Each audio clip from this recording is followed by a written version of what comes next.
এবারে প্রবাসী সংবাদ। কুয়েত প্রতিনিধি মোহাম্মদ জালাল উদ্দিন, জেদ্দা প্রতিনিধি হানিফ সরকার ও দাম্মাম প্রতিনিধি মুখলেসুর রহমানের পাঠানো তথ্যচিত্রে প্রবাসী সংবাদ জানাচ্ছেন সামদানি প্রত্যয়।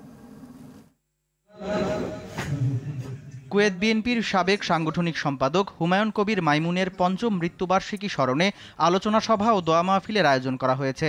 হুমায়ুন কবির মাইমুন স্মৃতি পরিষদের উদ্যোগে সংগঠনের আহ্বায়ক শওকত আলীর সভাপতিত্বে আব্দুল কাদের মুন্সির সঞ্চালনায় অনুষ্ঠানে প্রধান অতিথি ছিলেন কুয়েত বিএনপির সাধারণ সম্পাদক আবুল হাশেম এনাম।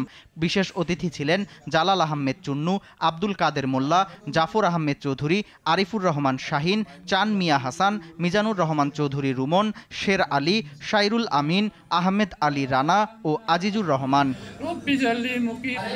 সৌদি আরবের জেদ্দায় প্রবাসী জনকল্যাণের ষষ্ঠ প্রতিষ্ঠাবার্ষিকী পালিত হয়েছে। মনির সর্দারের সভাপতিত্বে, সুমন খান ও নাজমুল সর্দারের সঞ্চালনায় অনুষ্ঠানে প্রধান অতিথি ছিলেন ফরমান আলী। বিশেষ অতিথি ছিলেন মোহাম্মদ মুমিত জায়গিরদার, মোহাম্মদ ইকবাল আমির হোসেন, আবু সাইদ, বিল্লাল হোসেন ও রফিকুল ইসলাম।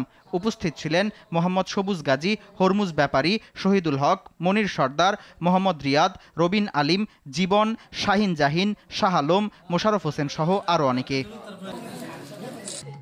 সৌদি আরবের আল জুবাইলে অনলাইন ভিত্তিক সংগঠন উই অল আর ফ্রেন্ডসের পঞ্চম বর্ষপূর্তি উপলক্ষে আলোচনা সভা ও সাংস্কৃতিক অনুষ্ঠানের আয়োজন করা হয়। শাহিন আহমেদের সভাপতিত্বে, আলমগীর হোসেন ও জনি রহমানের সঞ্চালনায় অনুষ্ঠানে প্রধান অতিথি ছিলেন সোলেমান রানা। প্রধান বক্তা ছিলেন সিফাত উল্লাহ সিফাত।